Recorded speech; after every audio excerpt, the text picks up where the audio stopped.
From one coast to another, it's KeVern.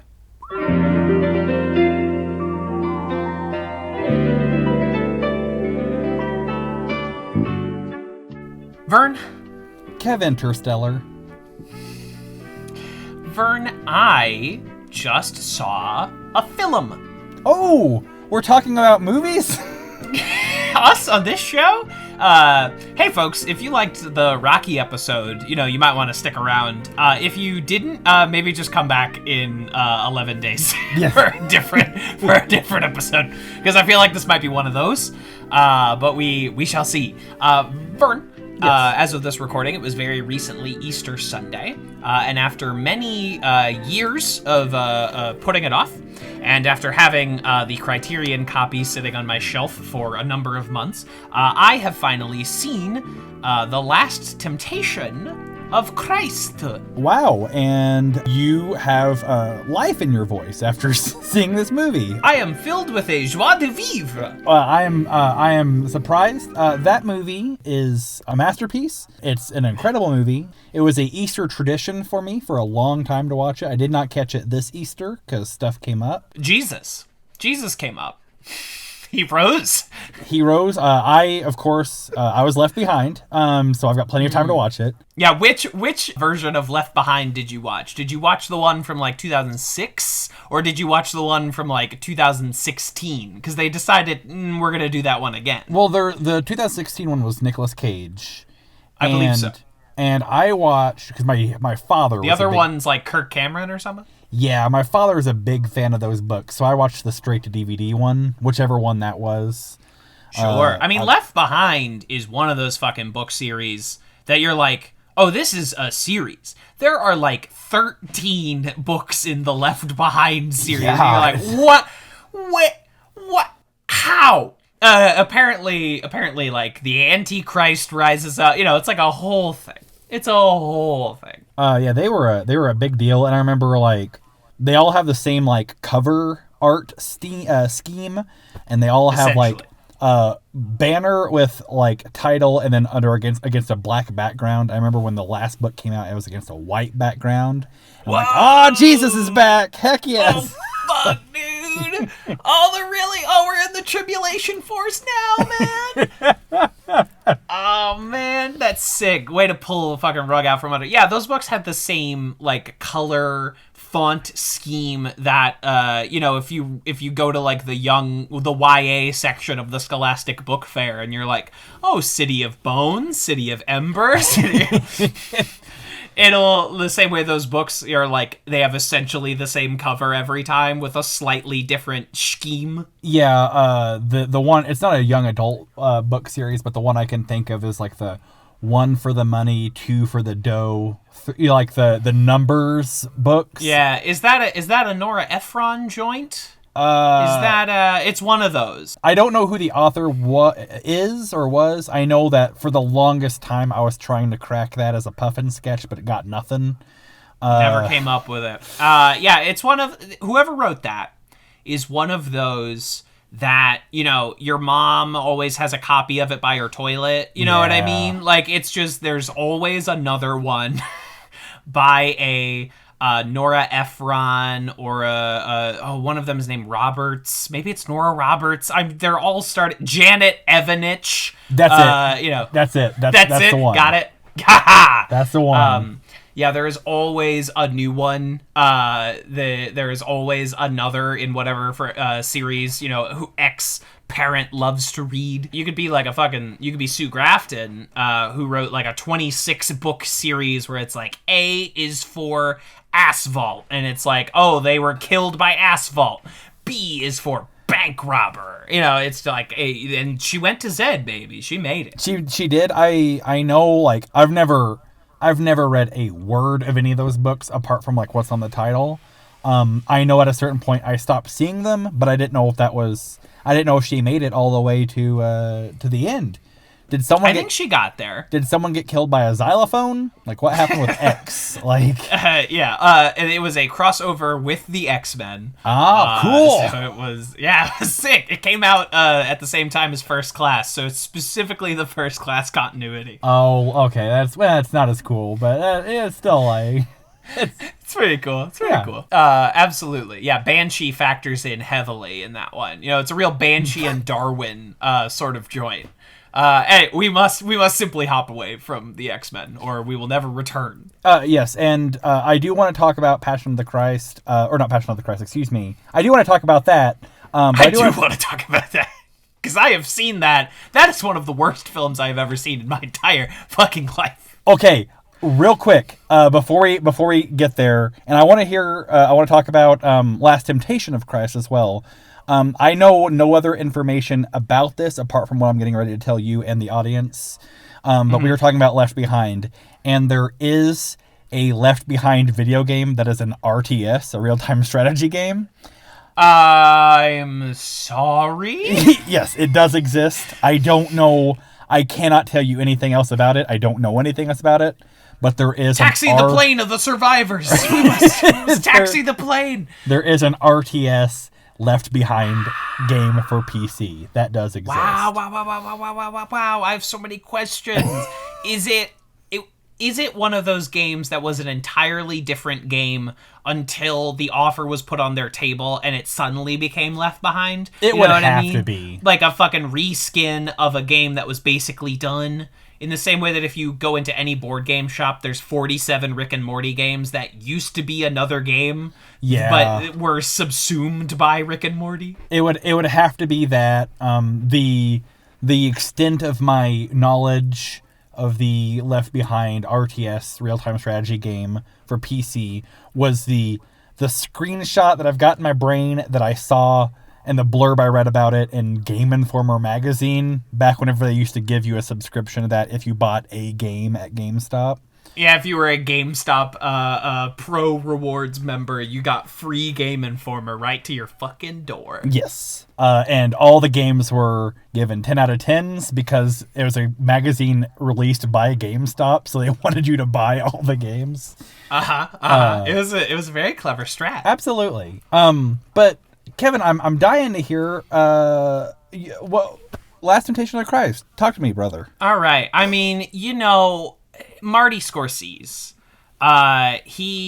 He's a guy, and you know what? If my recollection of the past few months of Marty Scorsese is any indication, I mean that guy only makes gangster movies, because he dared to say Iron Man is not the greatest character in cinema history, and I saw the fervor, the yelling at Martin Scorsese that I heard and that I saw, and the complaint was always, what does this guy know about varied filmmaking? He only makes gangster movies, and thus the poster has revealed themselves as only having seen tops one Martin Scorsese movie. Yeah. Maxed, they have seen Goodfellas. What does this person who curates a section of the Criterion Collection and has Martin Scorsese releases of other films for Criterion, what does he know about international cinema? What does he, a man who has devoted most of his adult life to the preservation of little-known foreign cinema, where does he get off criticizing the adventures of Star-Lord and the Tree? Where does he get off? I just don't understand it. I thought someone who would talk about Rome Open City being a formative experience for them as a filmmaker and as a human being would also be into Thor: The Dark World. I don't know what. I thought for sure the guy who made Mean Streets, who cites Il Vitelloni as one of the tantamount influences on what could really be called the first real Scorsese movie, I thought for sure that guy got his fucking rocks off to Doctor Strange. I thought for sure that he already had his midnight release tickets for Black Widow. I thought for sure. And also, it got lost on a lot of people that he didn't say. It's not that he said that, these movies are all hog shit, and and you're stupid for liking them. Eat your slop, you fucking hogs. Yeah, he said like they're not for him. That's all. He was like, they're not really my thing. I wish that anyone would ask me any other question besides what Marvel movie would I like to direct. I wish anyone would ask me any other question. And they'll drag him down. They'll fucking drag his performance in Shark Tale through the mud. They'll really give this guy what for? Because that's all they know about him is like Goodfellas and Shark Tale. Yeah. That is the beginning and ending of their knowledge of Martin Scorsese. He only directs gangster movies, and I'm about to be fucking charitable here with my count of Martin Scorsese's gangster movies. A solid 3 in a 50-year film career? Yeah, like his most recent film is The Irishman, but his film that came out before that was Silence, the film about monks. A film that he'd been trying to make for decades, yeah. About like the intense pain that comes with being like a monk. There was Mean Streets, there was Casino, there was Goodfellas, and there's The Irishman, and I can't think of any more. That's 4, and I like The Departed. I would not call a straight up gangster movie. I think it's a cops and robbers sort of film, which is different than a gangster film. I also think we're being very generous to Mean Streets by calling it a gangster film. Yeah. They do 2 gangster things. I've seen that movie like 3 times. They do 2 gangster things, and one of them like owns a tiger. That is the extent of their gangster. Like Robert De Niro blows up a mailbox at one point. Like that's the most heinous thing in the entire movie. I guess technically Gangs of New York is a gangster movie, but it doesn't. I guess, but it doesn't feel like a gangster movie at all. But is it? I know it has gangs in the title, but is it? Is it a gangster movie? You got Bill the Butcher in there. Mostly it's just about like poverty. Mostly it's just about like the quote unquote gang is really more of like an Oliver Twist sort of situation. The hard scrabble youths who must rebel against the system or whatever. I guess just because it has gangs in the title does not mean it is a gang movie. I would make that argument. Like in the same way that Gangster Squad, is again, we're mostly following the cops. It's not really about the gangsters. They're on the Gangster Squad. Blue is the warmest color. It's not a documentary about the color blue. It's, right. Precisely. Scorsese, famed gangster director of films like Kundun, Hugo, Alice Doesn't Live Here Anymore, Shutter which Island. is a drama about Shutter Island. Famous director of gangster films and gangster films only. Taxi Driver, Raging Bull, Martin Scorsese. So he, we could call this the cashing of a blank check. His like almost 3-hour biblical epic about Jesus and the titular last temptation of Jesus. Because previous to this, I've seen other movies that attempt to depict the Christ. I have seen The Gospel of John, starring Henry Ian Cusick, which is just a straight up like letter for letter retelling of that book of the Bible. All the red text was just copy pasted directly into the script. And there's a script formatting issue where the font was red, and he had to go back in final draft and fix that. Right. This is not the X-Files movie where they printed on red paper so that it could not be photocopied. This is a red text situation. Yes, and I have seen The Passion of the Christ, which is again bottom 5 worst movies I've ever seen in my entire life. 2 hours of Jesus getting whipped.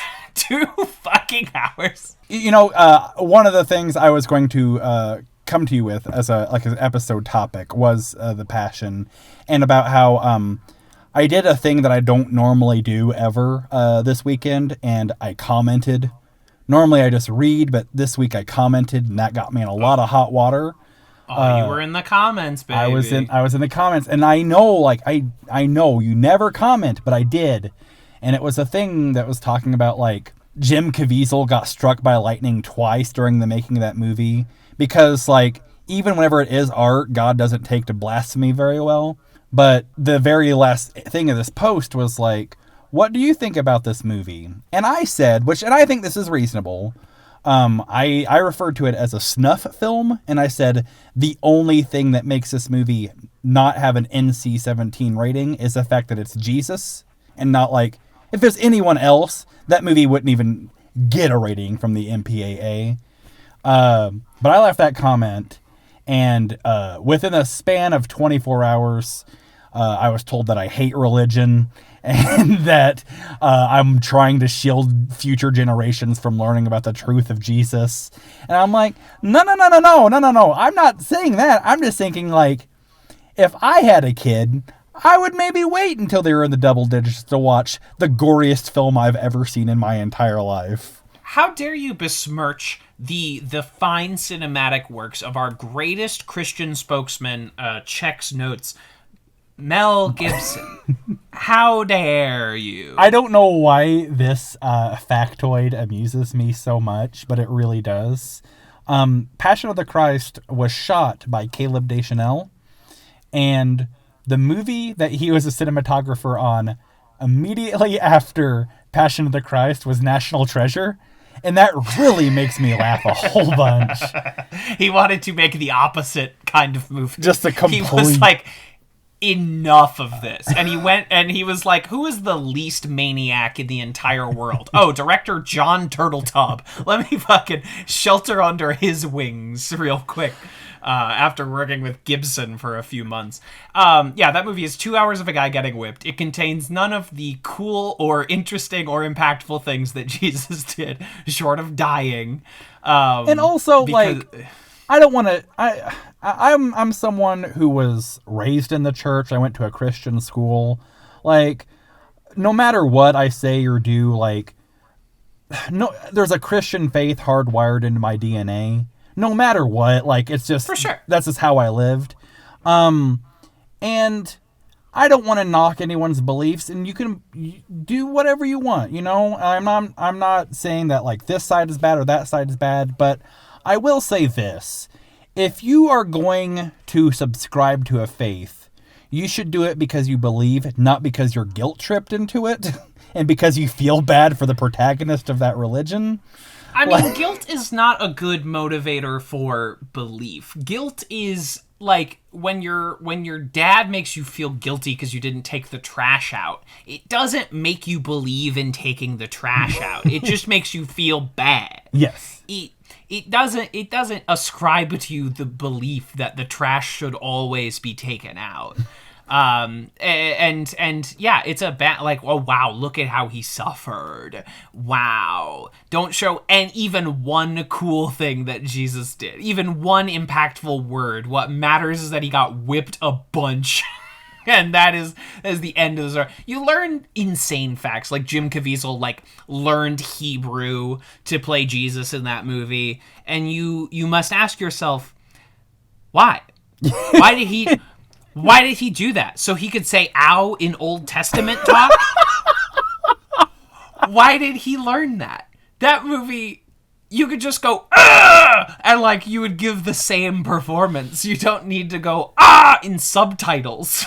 Like you were saying, if you're doing a movie about a character, like a person who existed, or, you know, a person who exists historically, and whether it be in fiction or nonfiction, like, why would you want to not include the fact that, like, apparently the guy could walk on water? Like, why would you not want to include that in your movie? Apparently that guy could, like, grab a fish and feed thousands of people with that one straight up fish. Mel Gibson he's guilty of a lot of things, but he's also guilty of burying the lead. Like, this guy he made a movie about, like, he did more than take a bunch of whips. Yeah, it would be like if you made Casino Royale, but it's just the scene where James Bond's getting his fucking balls whipped by a big rope. Like, that is what you've made. And so to contrast that, with The Last Temptation of Christ, which warns you in big, bold, white text before the movie begins. They're like, hey, this isn't like super literal, like some of it's from the Gospels and some of it's not. We're really just trying to explore this idea when it comes to Jesus. You know, we're not telling you this is what literally happened, even though, and I just watched it, I don't know what made everyone so mad. I can't understand why people literally died in firebombs because of this movie. Yeah. I can't understand, because I watched the movie, and any bit of objectionable material in it is contained within a dream sequence that Satan made. Yeah. Satan made it. I can't even talk. That's how many thoughts I have about Last Temptation of Christ. Yeah, good movie. First off, not even talking about like just the faith side of it. Like, man, do I love... I was thinking about this whenever I was rewatching Greta Gerwig's Little Women recently. Man, I love... right? I it love... just makes me cry just fucking thinking about it. I really enjoy whenever a period picture makes the characters in it feel like real people. Yes, that is something that continually gets under my skin about period pieces, where it's like, no, people in Shakespeare times did not talk like Shakespeare plays. People in Shakespeare times were fucking illiterate, so they were like, bruv, bring your fucking go. You know, they were speaking the same fucking nonsense talk that we do today. Yes. They weren't smarter. Most of them couldn't read. They didn't speak constantly in verbose, eloquent paragraphs. Talking in monologues. I would get so frustrated whenever it'd be like, you'd be in government class or something, and it'd be movie day, and every single time like they have an actor playing Benjamin Franklin talking, there's just like stirring, rousing violin music underneath them, and it's like, and everything he said was profound. Yes, it's like everything he said. Just make these people sound like real fucking people, like, so I can relate to them, for God's sakes. That is, I mean, you are explaining the exact impetus of why Hamilton is the biggest thing on Broadway in 20 years, because it takes these like monolithic figures, and you're like, oh yeah, like, right, they all cheated on their wives, they all had their own like little petty squabbles between each other. And that is the best way you can do it. And right, like Little Women puts this like doubt and life into these characters, in the same way that like the recent adaptation of Emma that came out a few months later, I think, did that really well with like some dry material, like really breathe this life and energy into it. Or the fucking Keira Knightley Pride and Prejudice, like, makes that the most lovely, achingly human fucking book adaptation you've ever seen in your entire life, because it injects youth and energy into these characters. And people are like, oh no, they would have had much better manners back then. I'm like, you don't think 13-year-olds were fucking horny 100 years ago? Because you're wrong. If you don't think that like they were sneaking away from the dance to like fucking bone in the bushes, you're incorrect. You know, like, I can't understand why folks would like, when you're making a piece of like a movie or a book or a TV show or something, or like, you have to be around these characters for at least an hour and a half. Like, make them people you want to spend time with. They don't have to be decent people. They can be people that you hate, but like, at least make them people. Like, make them engaging. Yes. Make them interesting to spend my time with. So people, and we will eventually get back to the Last Temptation of Christ, but people love to praise the Colin Firth BBC miniseries adaptation of Pride and Prejudice, right?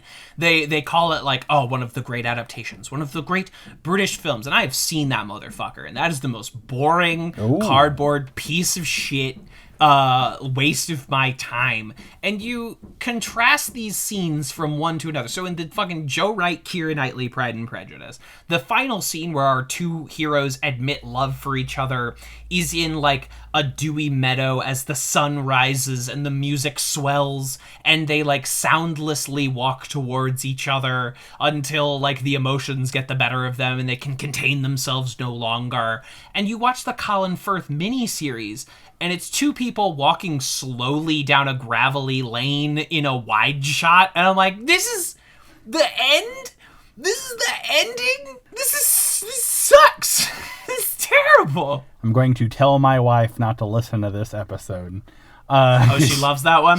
I know so many people that love it. You can tell her, she can take it up with me. Not that she listens anyway, but I'm going to make a point. Don't listen to this one if you jump back in.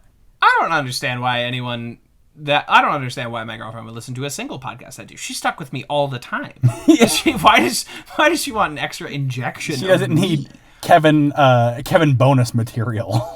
Yeah, she doesn't need to watch the fucking DVD special features of me. Just fucking living it. Yes, but The Last Temptation of Christ, which has one hurdle that you simply must overcome to get on its wavelength. And that is that there is a tremendous amount of New York Jew in this movie. Yeah. It is the one thing you just have to get over, is that, like, yep, Harvey Keitel looks and sounds like that. And yes, one of the apostles is Harry Dean Stanton. And Harry Dean Stanton. Yes, Harry Dean Stanton is not...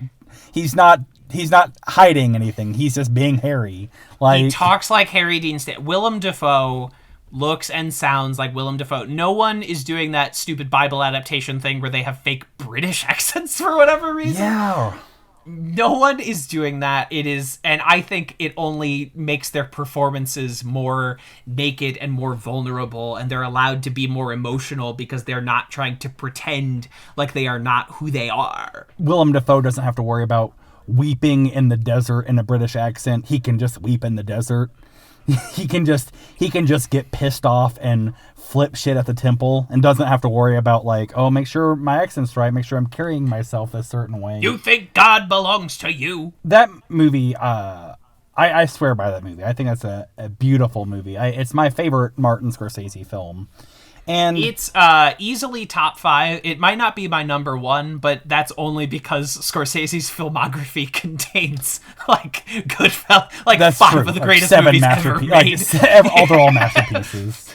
There are like 4 immutables, and then you pick your 5th favorite one, and that's based on personal taste. But you're like, Raging Bull and Taxi Driver exist, unfortunately. It just by default, like.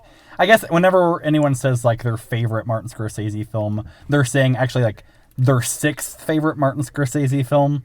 Right. Because if you don't say Goodfellas, Taxi Driver, Raging Bull, or Last Temptation, you are picking your favorite that is after those. Yes. But one of the things that I really love about that movie is like, as someone who's like grown up in the church, like, I heard my whole life that, like, Jesus was the human son of God. But one thing he never felt to me, until I watched that movie, was human. And... they cut out all the human parts. Yeah, and they cut out all the bits where, like, this man would have some internal conflict about his position in the world. Yeah, and it made, like... I won't get too into it, but, like... So I was born and raised Catholic. So like, if you guys ever wanted to know like why I feel guilty about fucking everything, there you go. But like as a kindergartner at St. John the Baptist School in West Frankfort, Illinois, I just got it locked into my brain like, oh, so I'm going to hell. There's nothing I can do. I'm going to hell. And I was told to, be like Jesus, but then I would hear that like, he never sinned and that he did not feel like a human being. I'm like, well, I can't do that. And so whenever I watched Last Temptation of Christ and saw, oh my God, this human man has temptations like I do. Like, that was profound for me. And it really, like, did a lot for my faith at a time where like I was struggling. I wasn't, I wasn't throwing rocks at the sky trying to nail God, but just struggling a little bit. But it was just very refreshing and very profound just to see someone who was the Son of God, but who also struggles with the same things that I do and that other humans do. And make him relatable, and therefore much easier to like sidle up to. Especially with the Catholic Church, you are born and raised as a Christian just thinking that like if you get just the slightest bit hard, you're going to hell. If you get just like the slightest bit aroused at anything, just like, and it's not your partner, your husband or wife, that you're going to hell. And if it's not going to create a offspring, you're going to hell.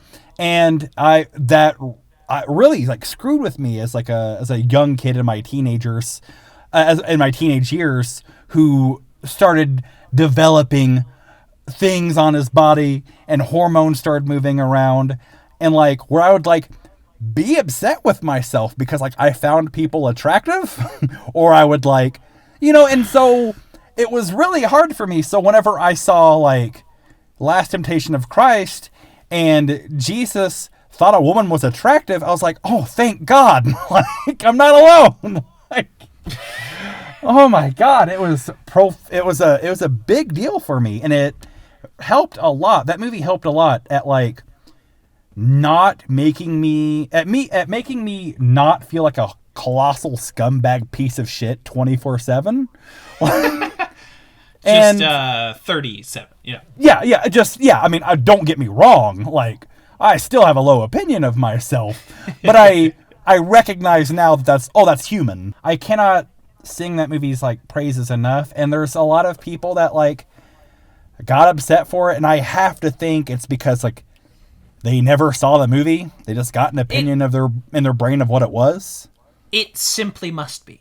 It's the only explanation. There was a leak of the script. I mean, this is like fucking 1985 or whatever. So this is like the early days of script leaks. But yeah, a script leaked to like a prominent figure in the Catholic Church or something, and it filtered down, and none of them ever actually saw the movie. Like, it was a movie you were not even allowed to see. A movie about questioning your faith, and then ultimately that questioning making you stronger, was not allowed to be questioned. It was not something to be considered. It is it's banned. It's illegal to own or watch in the Philippines. It's completely banned there. Wow. Yeah. An entire country and it's that movie, not like, porn is also illegal to own in the Philippines, but like they have the Last Temptation of Christ on the same level as legitimate pornography in terms of legality. It's got to be just like a thing where they got it in their heads what it was, and because you were a bad person if you went and saw it in the eyes of your church. Like the ignorance is perpetuated and kept growing. But like, come on, guys, like, be reasonable.